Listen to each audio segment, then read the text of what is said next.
La thérantropie n'est pas courir avec 4 pattes et hurler à la belle lune avec une queue qui va avec. Et la thérantropie n'a rien à voir avec le furie fandom, faut arrêter avec ça.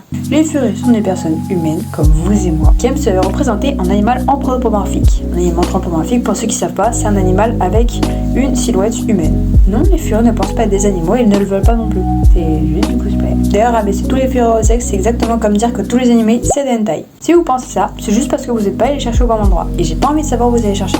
Non, merci. La thérantropie, de son côté, revient à se sentir mentalement ou spirituellement comme appartenant partiellement à une autre espèce. Bien sûr, nous conservons toujours une part d'humanité importante dans nos têtes. Pause. J'ai entendu beaucoup de personnes dire que porter une queue ou des oreilles, c'était un truc de furie. Non! Vous avez le droit de porter ce que vous voulez, du moment que ça ne fait mal à personne. Pourquoi diaboliser des personnes qui se sentent plus à l'aise avec des oreilles de chat? Les mecs, c'est juste des oreilles. Et si vous associez ça au sexe, on revient sur ce qu'on a dit pour les furies. Bon, regardez juste pas bon endroit.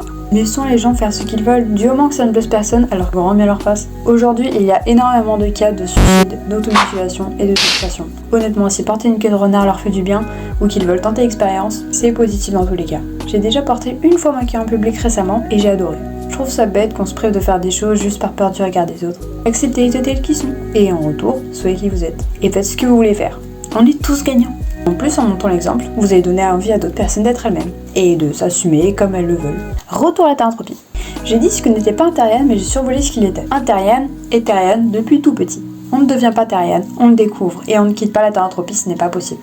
En revanche, et je sais que les connaisseurs vont grincer des dents, le stéréotype peut changer. Enfin, selon moi. J'ai vu beaucoup de témoignages dans lesquels des personnes affirmaient avoir eu un stéréotype étant plus jeune, mais que ce stéréotype n'était plus le même maintenant. Et d'autres témoignages disaient en gros que la flamme s'était éteinte et que malgré tout ce qu'ils ont fait pour la garder allumée, ils ont rien pu faire. Donc ce serait a priori possible de ne plus être terrien avec l'âge ou de le devenir avec le temps. Mais ça ne se contrôle pas. Et ce n'est pas une phase d'adolescent non plus, faut arrêter avec ça. En plus, c'est bien beau de dire que la thérantropie ça dure à vie, mais ça fait même pas 50 ans que le terme a été créé, comment on pourrait le savoir? De plus, si le genre peut être fluide, pourquoi pas le stéréotype? Et en prenant en compte que l'être humain est une espèce animale parmi les autres, c'est pas hyper étonnant. D'ailleurs, même si on ne connaît pas le terme, on a quand même des ressentis, des expériences et des vécus en rapport avec la thérantropie. En découvrant qui l'on est, les expériences et ressentis s'accentuent en général, mais sont moins nombreuses et s'adoucissent avec le temps. En gros, c'est pas parce que le terme a été inventé récemment qu'il n'y avait pas de terrien avant. Mais soit ils cachaient leur thérantropie, soit ils étaient dans le déni, ou soit ils n'y prêtaient pas attention. Oui, parce que c'est possible de vivre cette thérantropie sans même savoir qu'on est terrienne. On ressent juste envie dans nous. Enfin, moi c'était mon cas. Après, je sais pas trop pour les autres terriennes, je pense que c'est quelque chose de similaire, mais je peux pas l'affirmer.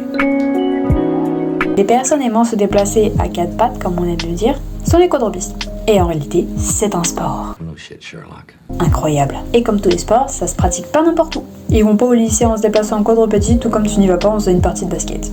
D'ailleurs, c'est un sport très bon pour la santé. Il améliore le cardio tout en musclant l'intégralité de ton corps. L'être humain est bipède, certes, mais il n'est pas incapable d'être quadrupède non plus. Même s'il est moins performant que les autres espèces, il est capable d'imiter le comportement quadrupède presque à la perfection. Cependant, vous n'avez pas appris à marcher sur vos 2 jambes du jour au lendemain. Imaginez 4 membres, 2 fois plus de travail.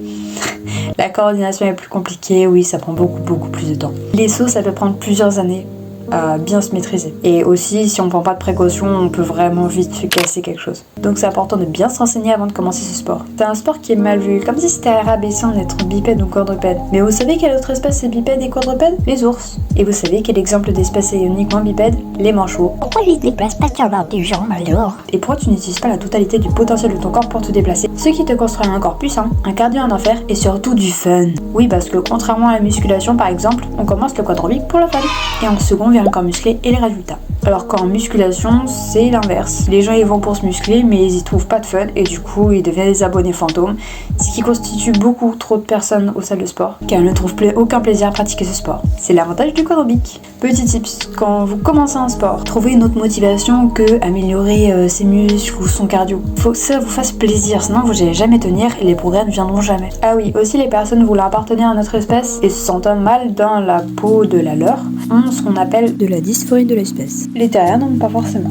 Si ce format vous plaît, dites-le moi en commentaire. On a encore énormément de choses à voir comme les shifts, comment savoir si on est un terrien, les behaviors, le syndrome de l'imposteur, les haters, les réseaux sociaux et leur influence négative à effet déformant, etc.